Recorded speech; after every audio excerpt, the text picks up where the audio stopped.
When did you first hear about the production of Rosencrantz and Guildenstern Are Dead? And Well, you'd have to tell me what year it was, because all the years, over the years just all sort of melt into one. But well, I knew of the play, and I think initially it was a call from my agent saying that Tom had adapted Rosencrantz and Guildenstern Are Dead for the screen, was going to direct it, and had called, and would I meet him? And I met Tom, and I think, I might have this wrong, but I think initially he was looking at me for the part of Guildenstern. I think I got that right. And I said, I kind of like the other guy. I'd like to play. Not the dumb one, but there's a certain charm and well, they're both innocents in a way, but there's something very sympathetic and charming about Rosencrantz. And he went away and I think met other people, and I think he took his time about it, I think, because obviously it is very much a chemistry. It's a double act. And he found Tim and then called me, and I think that's how it came down.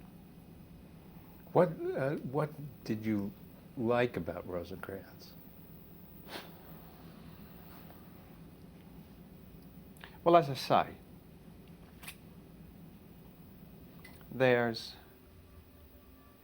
it's a very sort of sympathetic character.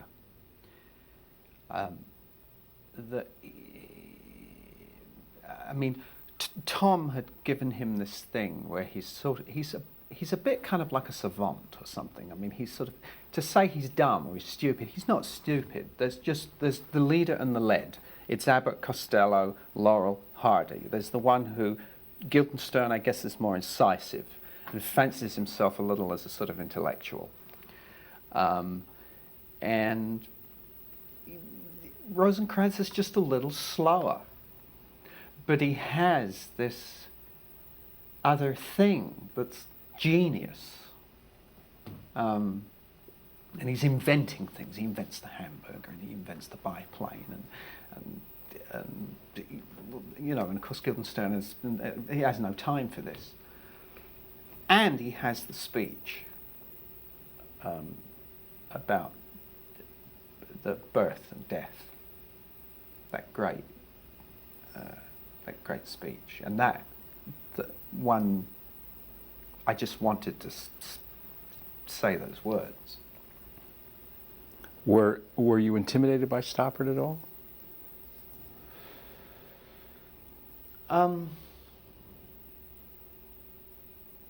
No. He's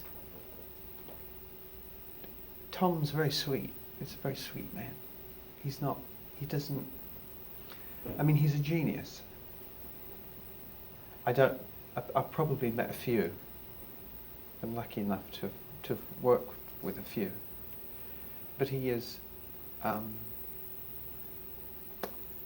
he's a genius, Tom. A brilliant man, but he doesn't, it's not intimidating. It's not like a peacock, I'm this great intellect, I'm this great wit and this great playwright. He doesn't do that. So he's approachable, warm and charming. He was a first-time director. Did that present problems for you?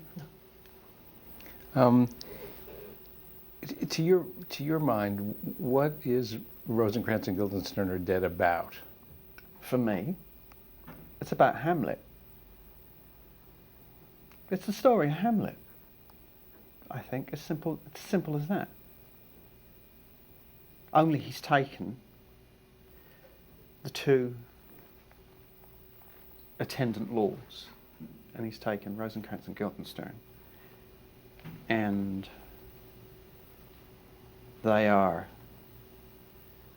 sort of set off somewhere in the. Obviously, he expands it for the movie, but they're in some antechamber in the palace, and he takes you really backstage or behind the scenes. But the thrust, the line of the film, for me, has always been it's the story of Hamlet, but it's twisted and it's told from a different. He's put the camera somewhere else, and you're looking at it from a different perspective. Because there's all the main events. So you've got kind of like Rosencrantz and Guildenstern Are Dead, and then going through and weaving right through it is the story of Hamlet. And there are these two really innocents who are summoned, told what they're told, given really the least amount of information by Claudius and the Queen. And they kind of don't really know what they're doing there. They don't really know what they're doing there in Hamlet. And then they end up being killed. And they don't even know why they were killed. And so I think brilliantly what he's done is that you get the story of Hamlet through Rosencrantz.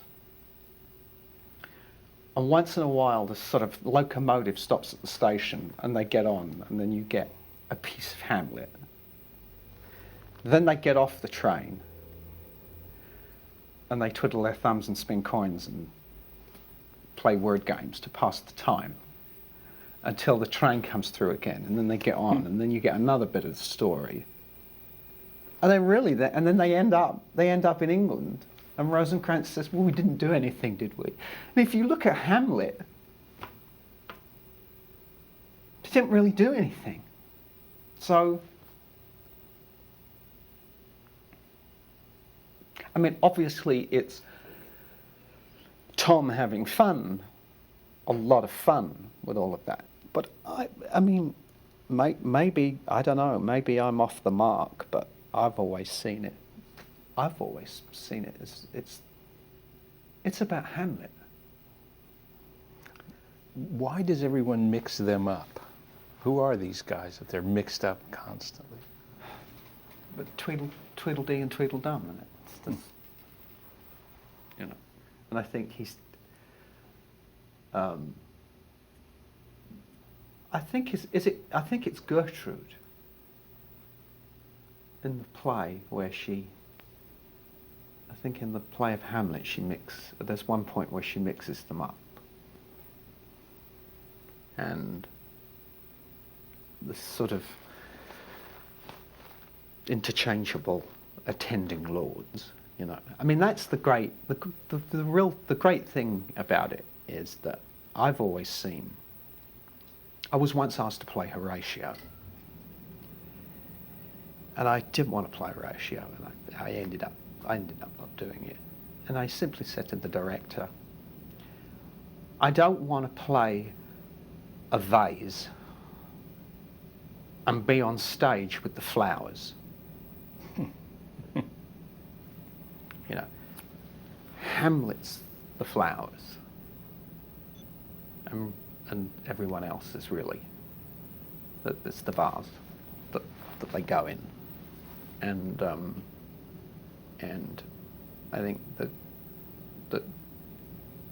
that's partly the genius of it. He's written a play about the vase. And it's unique. I don't think there is another one that takes those two characters like that, attendants, and makes them the lead. I think it's a one-off. Can you ever see Shakespeare's play again without imagining No. The backstory? No, I Tom's? can never see another. He's ruined it for me because I can never see another Hamlet without when Polonius gets killed, without thinking that actually there's Tim and I beyond the curtain, tapping him on the shoulder. What? Oh, yeah. Do you ever think of yourself as actually dead, lying in a box with a lid on it? No. I guess we do, once in a while. Yeah.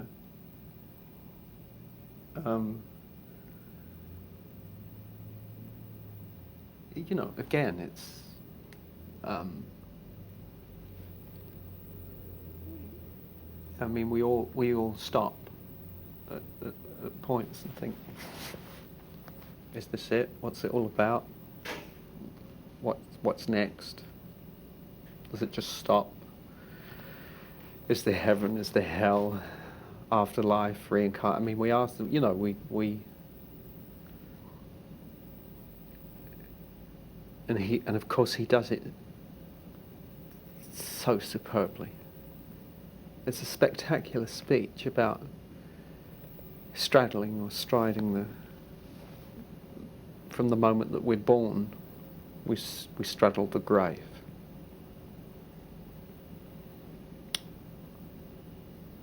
And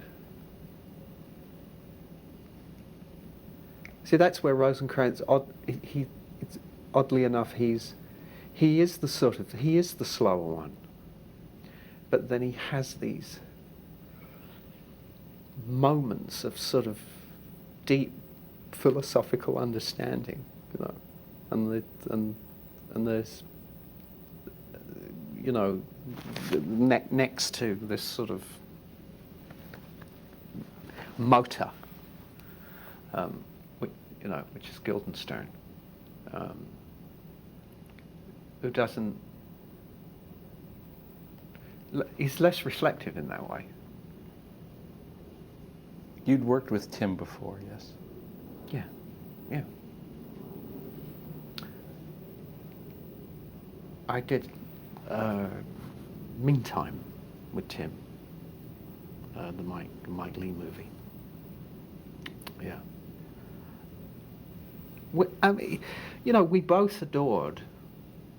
We loved Tom and thought he was just the coolest guy, and we loved the material. We were forever going off and rehearsing it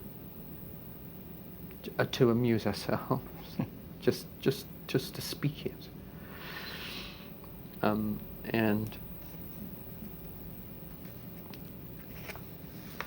which is it's unusual, and I've not really experienced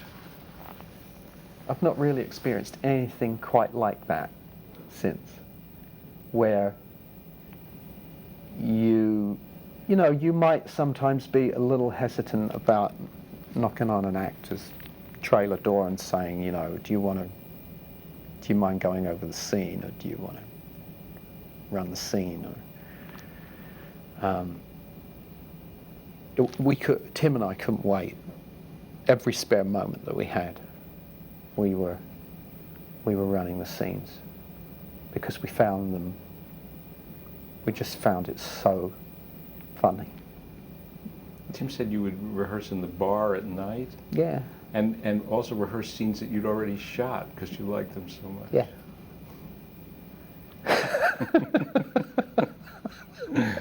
It was, you know, you remember going through in my personal life, it wasn't the greatest time in my life to be making a comedy. I don't know, maybe in some way it was medicinal, or that was exactly where I should have been at that moment in time, perhaps, who knows. But I was going through quite a terrible time in my personal life.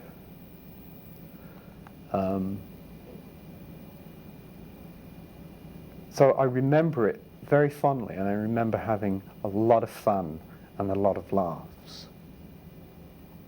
And that really is, that outweighs the other thing that was going on. If I really stop and think about it, I'm reminded. And I say, oh God, that was a tough time. But my memory of the shoot and of being in Zagreb is a fond one. I'd go a bit nuts in my hotel room at night, you know. But the work, being occupied and on something that was so good. Yeah, I remember it with great fondness. And Tim, it was a good time. And Tom, just to be around Tom. The thing, and he laughs at his own dialogue, which I love. You grew up in South London and were headed into a career in music first. When did that change, and when did you decide to become an actor? I was well, I studied the piano, but I didn't really have I didn't have a great talent for it. I had a facility for it, but not a real talent for it. And I always think I was acting all of those things anyway. I was a pretty good soccer player. I tried boxing for a while. I had all the moves down, you know. I looked very good, skipping and shadow boxing and all of that. But in a way I was kind of, maybe I was just acting it, you know. It's just a role. And maybe the same could be said for the piano, you know. I looked very good at the piano, you know. I could get all the thing down, but I didn't have an enormous talent for it. And then I was 15, 16, and I watched a movie one night, which I've recently watched a couple of weeks ago, and it was called The Raging Moon, and directed by Brian Forbes, and it starred Malcolm McDowell and Nanette Newman, and I think it was called Long Ago Tomorrow here in the States. And I saw that one night on TV, and that was it. It was like a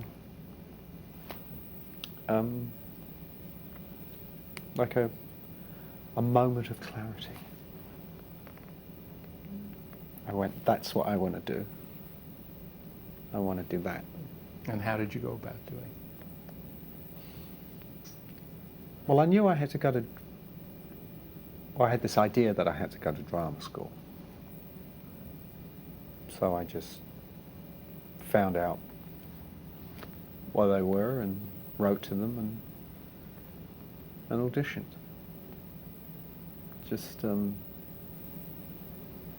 know how I found out, but I worked for, when I first left school, I worked for DJM Records,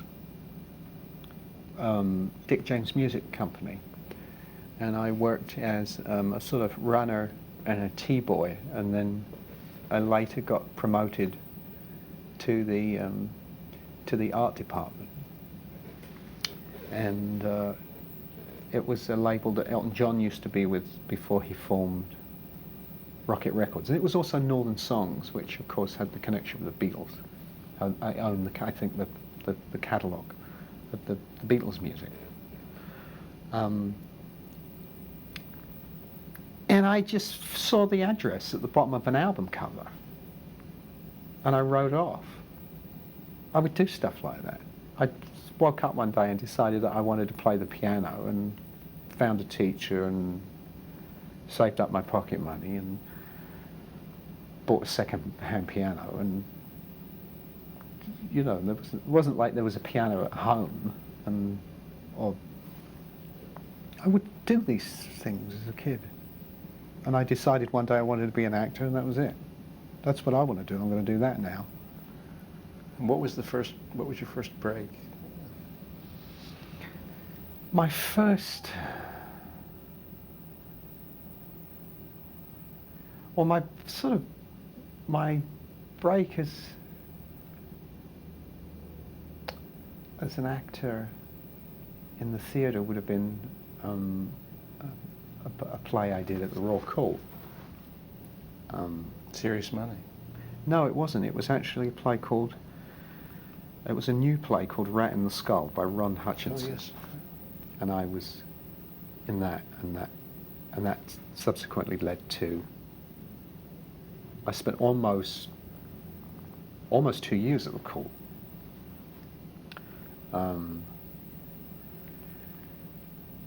And then I did Sid and Nancy. I'd worked with Tim in the Mike Leigh film. I'd done some television. I'd worked with the guy called Les Blair, Alan Clark, Mike Leigh, and then I got Sid and Nancy. So that was the one that, I guess that was the film that launched my career. I first saw you in Serious Money, which was a splendid evening, with a really exciting performance. And then you won an award for another play that you did, the Pope's Wedding. Pope's Wedding, you won English Evening Standard Award, or Best Actor one Award. One of those, I think. Yeah. And you were really exciting to watch on the stage. You never went back after Sid and Nancy, though? Do you have any wish to go back to the stage? Is that anything that appeals to you? The last thing I did on stage was Serious Money.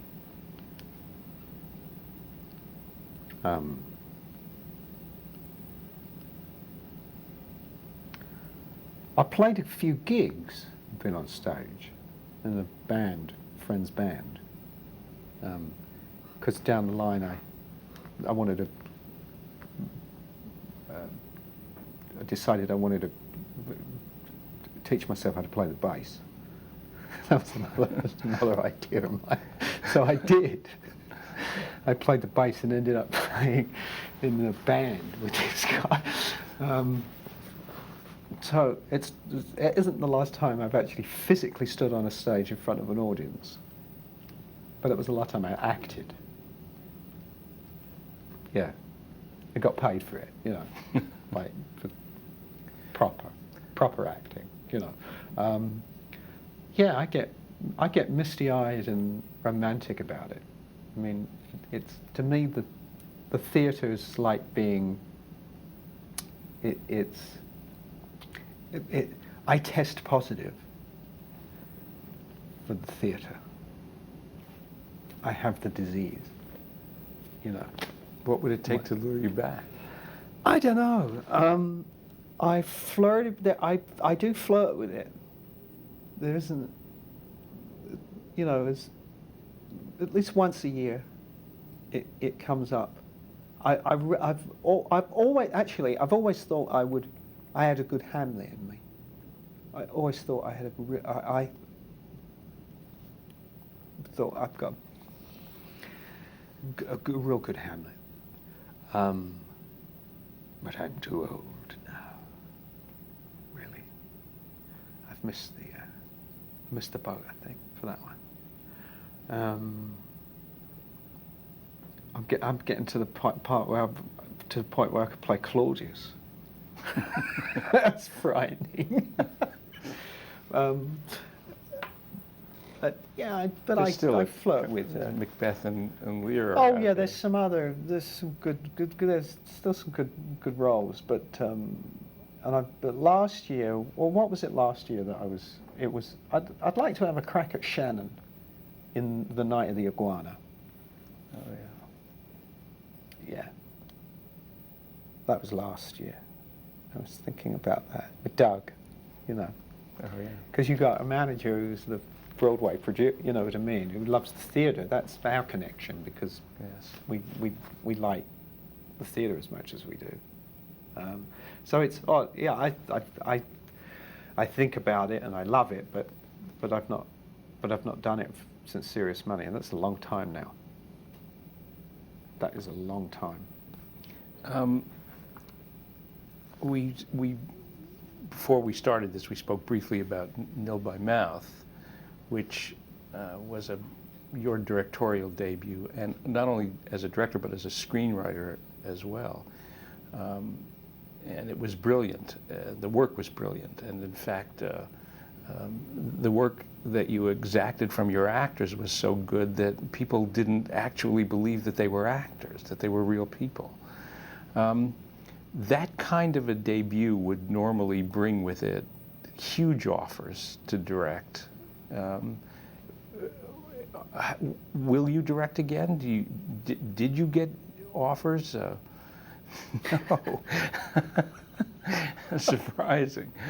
Do you want to direct again? Yeah. Yeah. I mean, I guess I will. I wrote a couple of things after Nil by Mouth. One specifically thing I really tried to get money for, and I couldn't raise any money for it. Well, not the way I wanted to do it, you know, which, you know, on film, 50 days, unknowns, creative bubble, you know. So I went that route for a bit, for quite a while, a couple of years. And I didn't abandon it, but I just put it on the shelf, and I thought, if I can't make it the way I really want to make it, I'd rather it sit there as a script than watch a film that is compromised.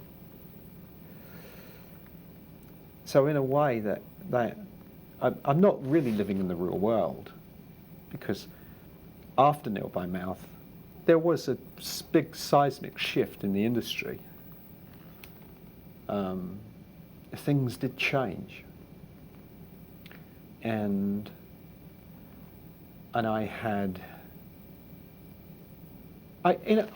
saw, in a way, I'd earned some money and had saved some money through the acting, and I was able to put a considerable amount of my own money into Nil by Mouth. And I don't buy houses, and I don't have that kind of money. But I mean, I'm not into Ferraris and stuff like that, like some people are. You know, they collect things. So that the money that I had made went into Nil by Mouth. So in a sense, I sort of bought myself a big moving painting, really. That was my sort of art, if you want. And I had total creative freedom.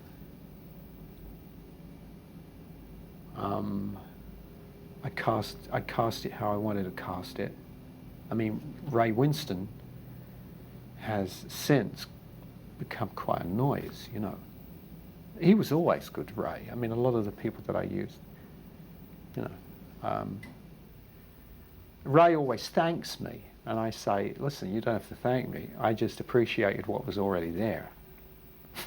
That's all I did, you know. You were always terrific.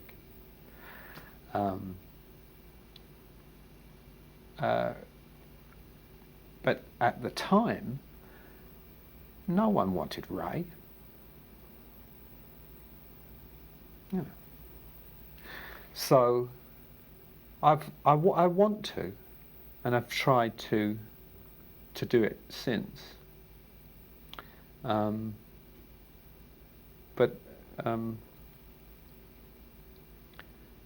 I had a sort of domestic accident as well. My life got a little derailed. So I've been slowly sort of putting the train back on the track.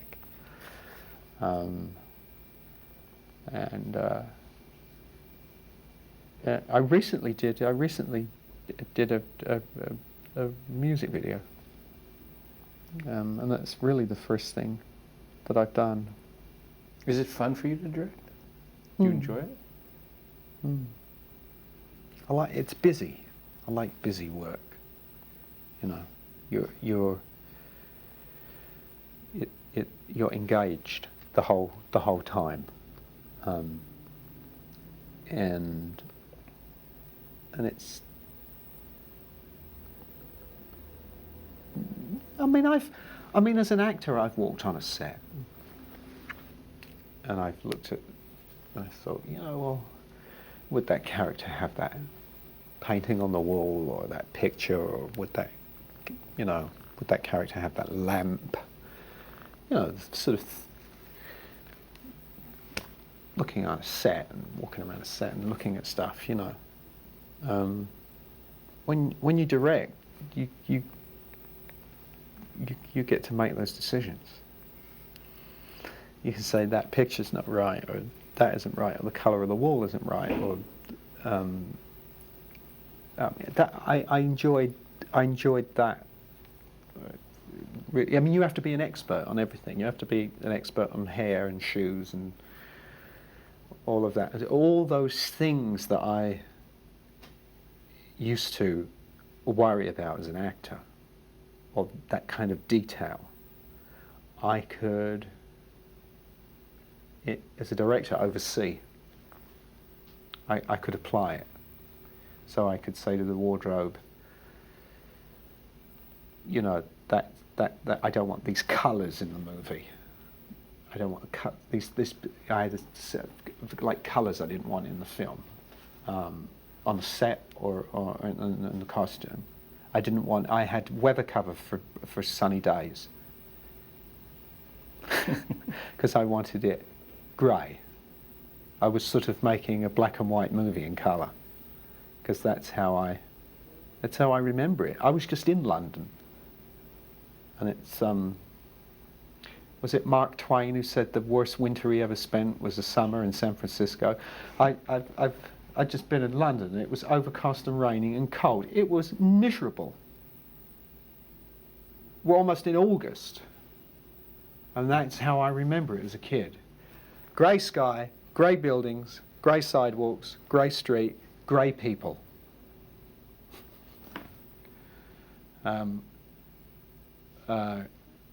But they wouldn't let me make a black and white movie, so that was the compromise.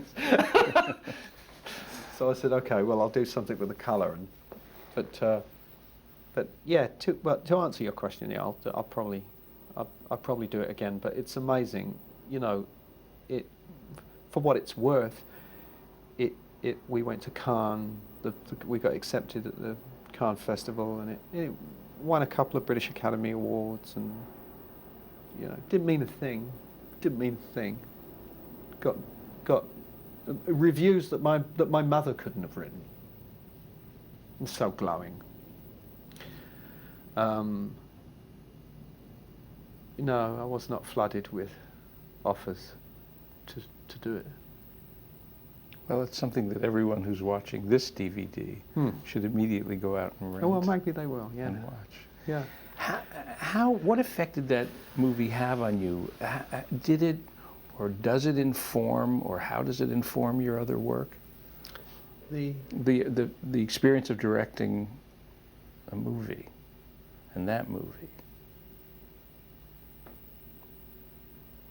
Yeah, it's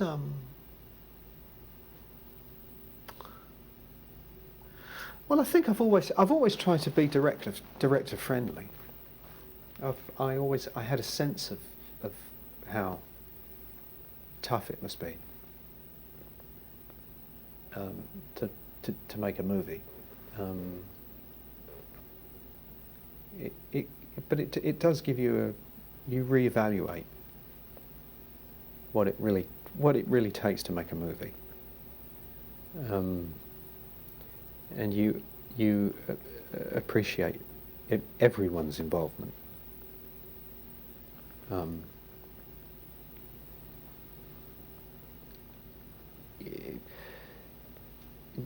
Everyone's important, because the crew's got to be fed, and they want, hopefully, they get good food. My driver's late. The driver's just a driver. Well, he's not, because if he doesn't pick me up on time, you get delayed, and you get behind, and it's a lot of money. So you do appreciate just the process of making, of what it takes to actually put something like that together, and all the variables. It would amaze me every morning.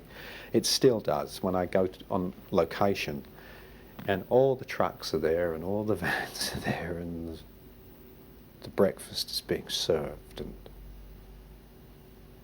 someone coordinated it and got all those people and all that stuff there on time. It's a miracle, really, making movies. And then you've got the weather. You're at the mercy of the weather. And you have a blank canvas. And you've got 12 hours to make something really memorable happen. And you've got to record it. You've got to capture it. I think that's a great. The thing that I knew really nothing about, and the thing that most excited me was the editing process. I mean, I'd been on a movie set. I mean, I was a first-time director, but I'd been around sets and actors and cameras and things. So it wasn't like I just stepped in and went, "Oh God, what do I do?" I mean, I had a sense of what it's like to make a movie, but I'd no experience of editing, even though one writes with it in mind, how scenes were cut. But that was the experience that I enjoyed. I think even beyond the shooting of it and the getting of it is in a oddly the least enjoyable, because it's just up. It's just climbing a mountain every day. But hopefully, if you've got to have the material there, and then the rewriting of it, and all the other elements that the soundscape, the music, all of that. I was thrilled. I don't know. I think I remember. Was Tom happy? Did he like the editing? He did. Yeah. He had a great setup. He had his apartment at Chelsea, and then we rented another apartment in the building. So he said he was editing wearing his slippers, Yeah. and having a wonderful time. Yeah, I know. I did. For a chunk of time, I was living in New York then, and I had a space in the apartment to edit. I had the Avid and everything set up there, so I know that it's a great feeling when you wander from, you get your coffee in the kitchen in your pajamas and you go to the edit. Yeah. Perfect.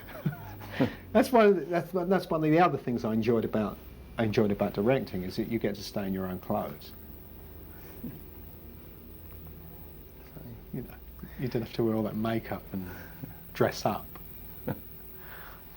Along the way of your career, has there been a movie or a play or perhaps even a person who has greatly influenced you?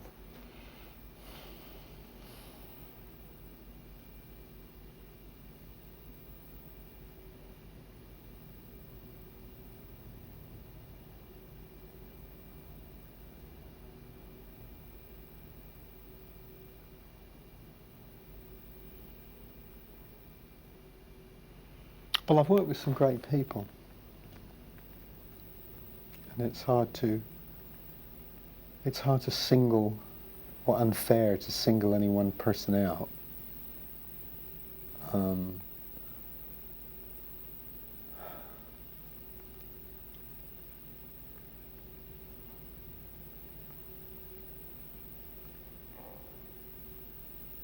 I think I'd have to say Coppola.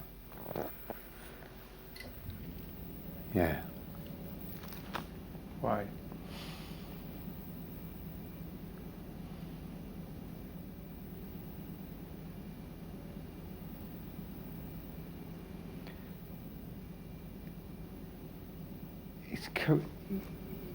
He's so courageous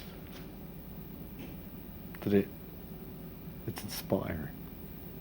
I mean, for my money, arguably he's the greatest American living director.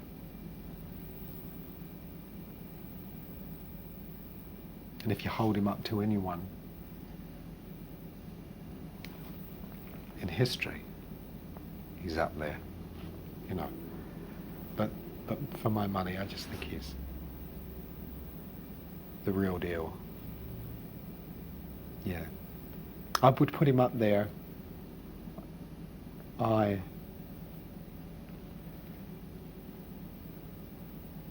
You know, when I said I'd work with a couple of geniuses, I think, you know, I think I'd put him up there. I'd put him on that list.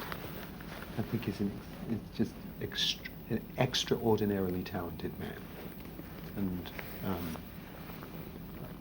And this whole process of working and rehearsal, and it's inspiring. But he's so courageous, isn't he? I just think it's just just enormously gifted. And now Sophia.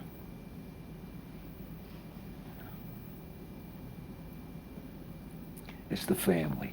It's in the family. Do you like that movie? Lost in Translation? Oh, I love that movie. Huh. I also like Dracula. Yeah. There's some great things in it, and just bold things, and some of it works and some of it doesn't, but it's just, you know, and it was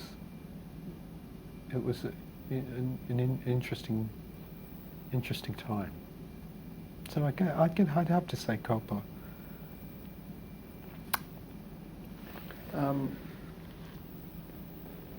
In that movie, you played sort of hero-villain, but you've also, it somehow works out that you have played some of the most ghastly villains of our time. How did that come about? I have no idea. No idea. Do you enjoy playing dark guys? Bad guys? Less and less, you know.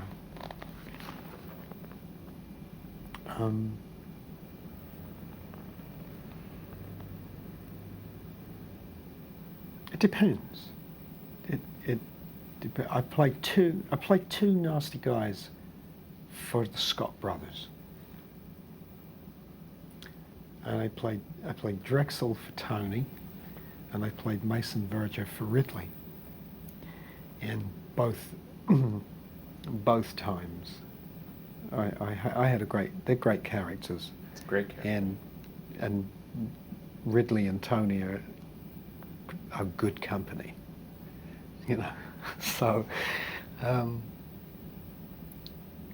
had a lot of fun working with.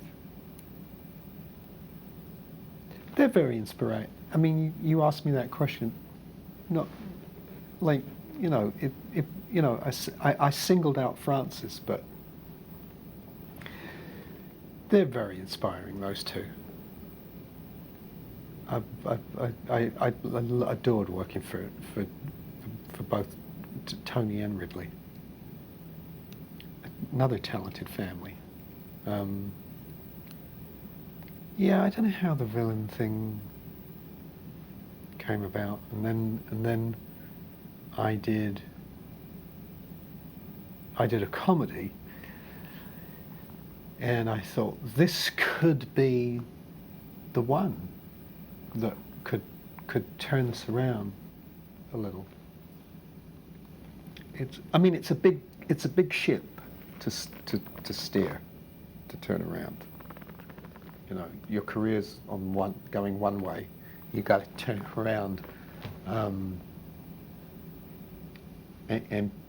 people they need to see you do something funny, because they're not just going to. You know, I've danced on the stage, sang, and done comedy. But you tell a movie producer that, and they go, "Can he be funny?" You know, I think you only have to look at Dracula to know that I can be funny. You'd have to have a sense of humour to play Dracula. I mean, it's the campest thing out. But but I did this comedy, and it was called Anastasia Moon, which later became Nobody's Baby. And my work, I'm very proud of my work in it, but it went straight to DVD. No one saw it. I thought, here's my chance. Look, I can be funny. I can do comedy, but no one saw it. So, Do you have a favorite role?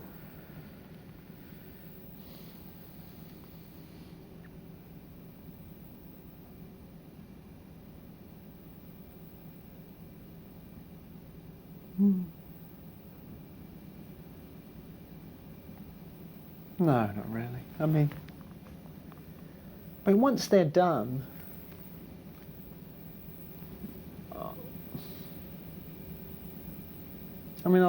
I'll catch it on TV or go to the premiere. Or once I've seen the work, once it's done, it's done. I don't have DVDs of my own work, and so I don't. You know, I don't have a copy of Rosencrantz and Guildenstern Are Dead. Maybe I'll get one now, because now it's got the special feature.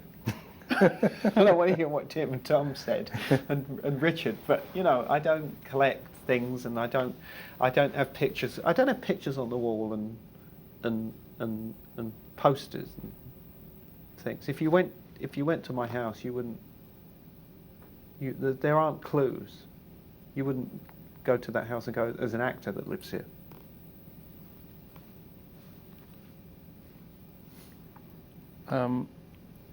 How different is the business of acting today than when you began?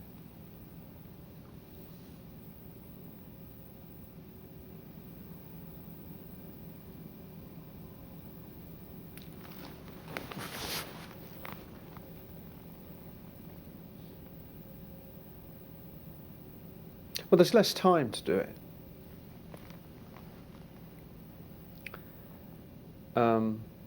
Not that there was a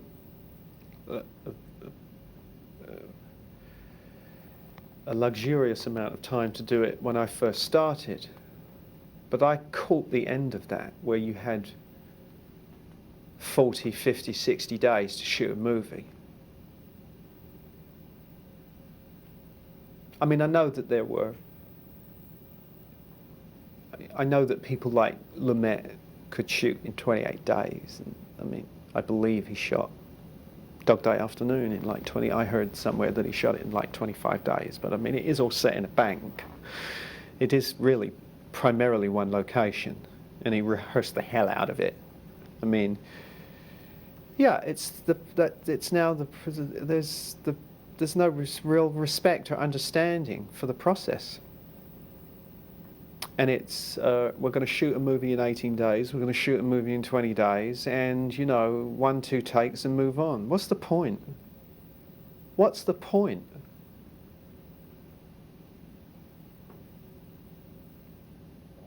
No rehearsal. And you get there and you kind of knock it off. So that's not fun.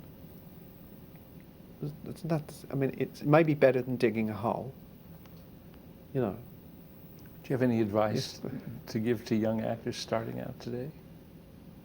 No, I don't. I mean, like I said, if you test positive for it, if it's something you want to do, you're going to do it. You know, it was easier to do when I first started out. I mean, the chasm, also the divide between the top 5, 6 guys, and someone like me gets wider and wider and wider and wider.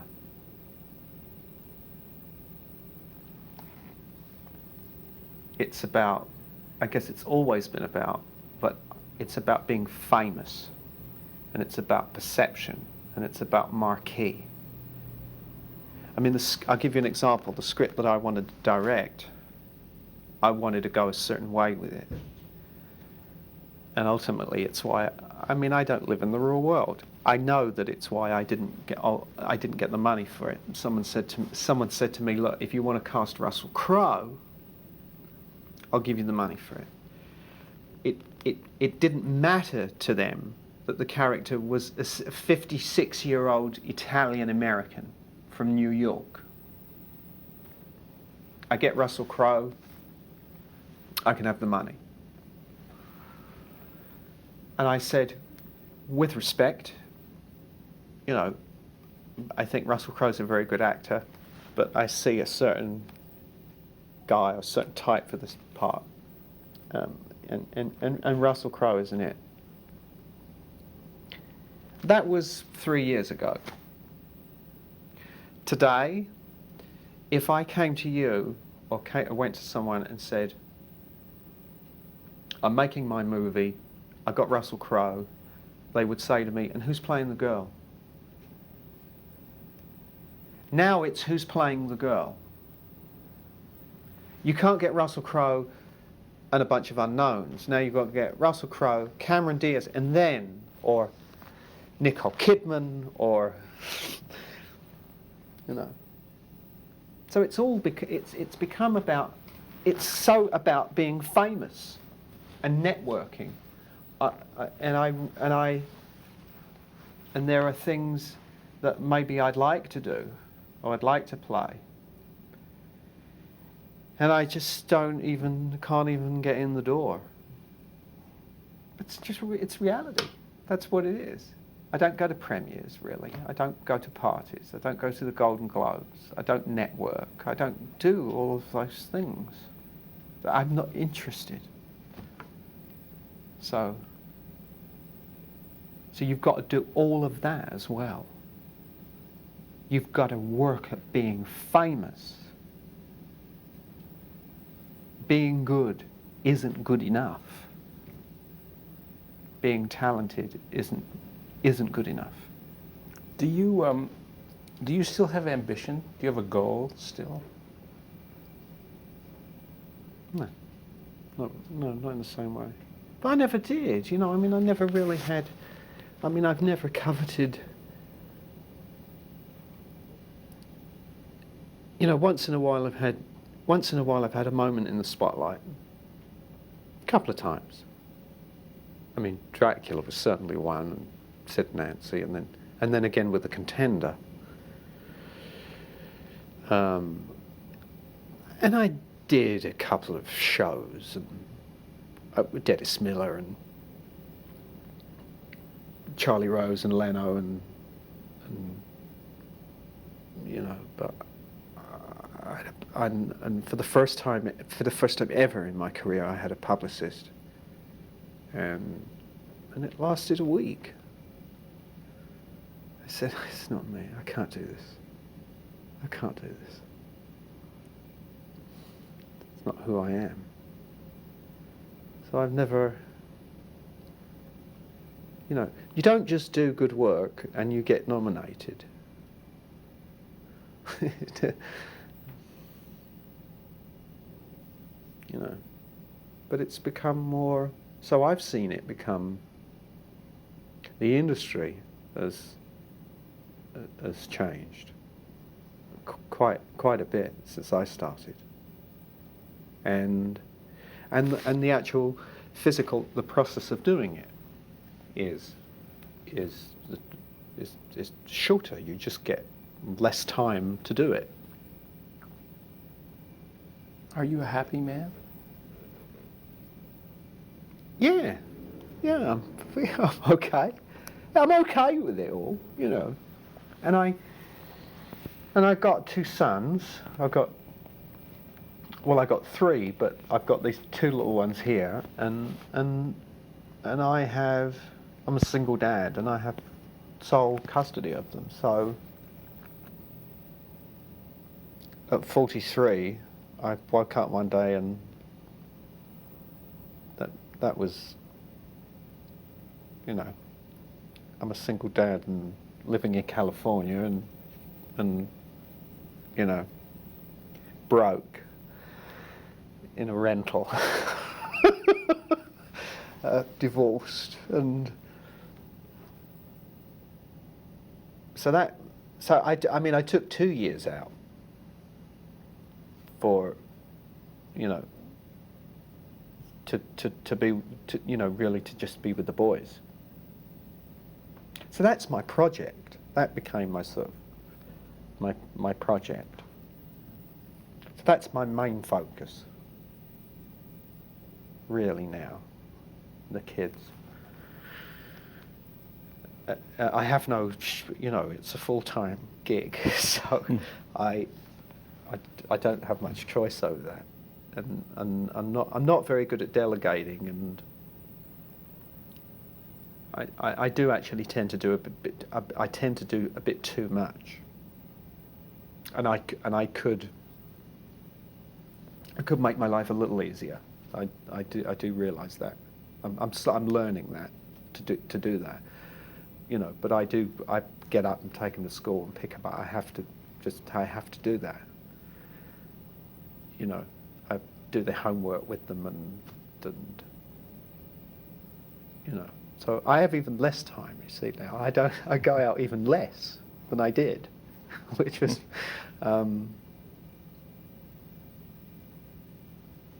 so I'm happy doing that. I'm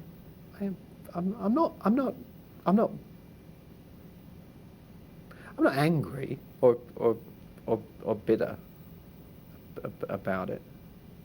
But you asked me, has it changed? You know, and I think, yeah, the process of acting has changed. The business has changed.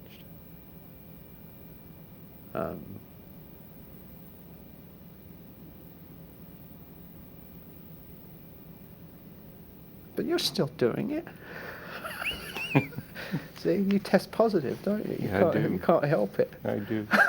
Thank you, Gary. Yeah? This is great. Good. Thank All you right. very much. Okay. Terrific.